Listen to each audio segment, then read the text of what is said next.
Hey, you're joining me with Sharon Gayter. Sharon, thanks for joining us for this interview. How did you get into ultra distance running, and what's the sport about? Well, the sport is basically running any further than the marathon, which is 26 miles, 395 yards. So anything beyond that is classed as an ultra distance race. But I think in our terms we have short ultras and we have long ultras. You can represent Great Britain at distances of 100k in 24 hours, which I have done for over 20 years now.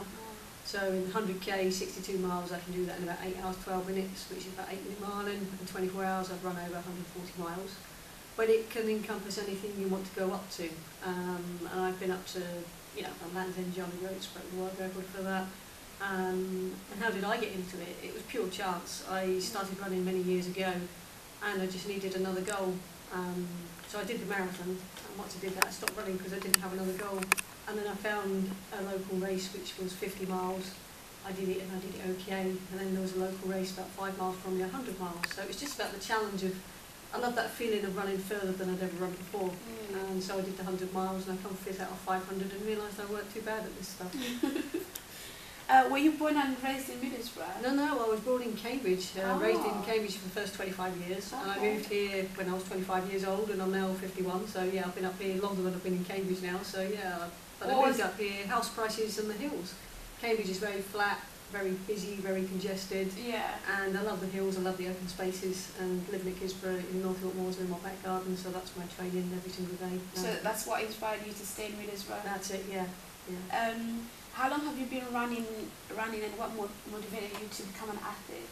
I don't think I ever was motivated to become an athlete. I think I just saw the London Marathon and thought I'd like to do it, and I knew I was pretty lazy. I come from Cambridge and I used to bike everywhere. Yeah. And then when you get 17, you get your first car, the bike goes in the garage and it never gets used again. So I kind of realised I was pretty lazy and had this goal to do the London Marathon. So that kind of got me into running, and there was a friend at work that was a runner and he bought me my first pair of running shoes, which was a really big incentive because I felt so guilty, I just had to use his shoes and kept running. So yeah, that got me into running. Yeah. And like I said, I stopped running because I didn't have another goal, and then I realised that you need to set a goal, and now that's probably what shapes my life, having goals and trying to achieve them. Yeah. How did you feel to break the world record for the long distance running on a treadmill in 2011? Yeah, that was a very unique record. I mean, I've been a runner for a long time, and running on a treadmill is not my forte. But it was winter time when there isn't many ultra races outside because of the weather conditions, and the previous year we'd had so much snow it really restricted my training, so I had to go on the treadmill quite a bit. So I kind of thought, well, if I do one in winter time, it's a good challenge, and everybody wants to see me run, and they don't see me run because I go all over the world and nobody sees me. So I actually did it for lots of reasons. One was to break the record, one was so that we could do a bit of testing because I obviously work in the department, and the other was so that other people could support me, see me, and see what you could do and raise money for charity. So there was lots of reasons for doing that. Oh, that's impressive. What preparation and dedication went into achieving that goal?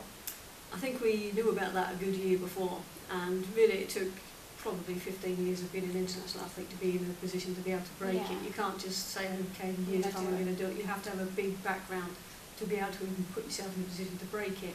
In terms of the staff here, I had great support from all the technicians. They were all on board, and as excited as I was, they were even more excited than me because it gave them something to look forward to, and it's very different from what they do in their normal jobs.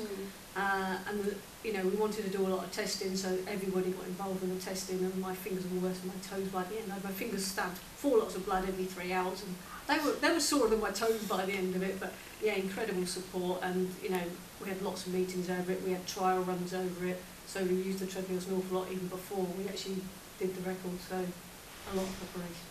What part could you say that Tisa University played in helping you prepare? Well, I think all the training had to be mine, but in terms of putting the treadmill in the right position, having the right setup around me, having the right testing going on, the right guys around me, because different people don't understand what's involved. And I think the technicians and the staff there really understand me quite well. I'm not a chatterbox when I'm running. Yeah. I'm very quiet and I just like to get on with the job, whereas other people think I need talking to. But the guys knew that. So they just come in discreetly, and if I needed anything they'd give me it, and if not, I'll just leave you alone, Sharon. But yeah, they played a big role in knowing that I could tell them anything and they would just go and do it. There was nothing they wouldn't do for me, so I'm absolutely dedicated to you. Yeah. In how many countries could you say you've run marathons in? I've done probably 300 to 400 marathons. I couldn't tell you which countries they're in, but Yeah. I have raced in, I've been in Australia, America, Asia, Taiwan, Japan, Africa. I've run across deserts, I've run across mountains, I've run all through the Alps, I've run across Slovenia. I couldn't even begin to name how many countries I've run in, but I don't know, maybe about 50 or more, I don't know. That's impressive. For an athlete, how important is fitness and maintaining a healthy diet? I think that's something that's come along with running. You know, if you become a runner, you think more consciously about what you eat, and I think the two go hand in hand. And obviously through doing my degree here, nutrition was a big part of what I studied, and again it's key to what I do in terms of my performance. But it's not just about performance. Even if I stopped running, you'd still need to keep a healthy diet. My husband's a lot healthier because of me, I can assure you of that, and I do try to inflict that on some of my family, and occasionally it rubs off, but yeah. Middlesbrough has been rated one of the highest obesity rates in England. What do you think as a community we need to do to encourage others and change this? I think many people are just set in their ways and they just don't like change, and some people just don't like exercise. It's about finding what is appropriate for everybody. I mean, just because I'm a runner, it doesn't mean everybody's going to be a runner. You've got to figure out what it is that each person likes, and many people like being in the open outdoors. And I mean, just even walking, you know, if you just go and walk around the beautiful countryside we have, maybe it's more support just to make the people get out and do things. I don't necessarily think gyms is the way forward, because you're in an enclosed space, you're watched by everybody, and just getting a dog and going out walking is a very easy way to keep fit and healthy.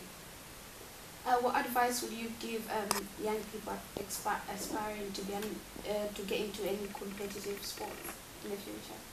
Oh, young people, don't take on the world too young. Just take it baby steps at a time. Enjoy your sport, and I think it's very important for children in particular to enjoy sport, not be pushed into competing at a young age. If they want to compete, it's their choice, and okay, support them, but don't push them into it. You know, they will develop themselves into what sports they like, rather than being pushed into a sport and being dedicated at a young age.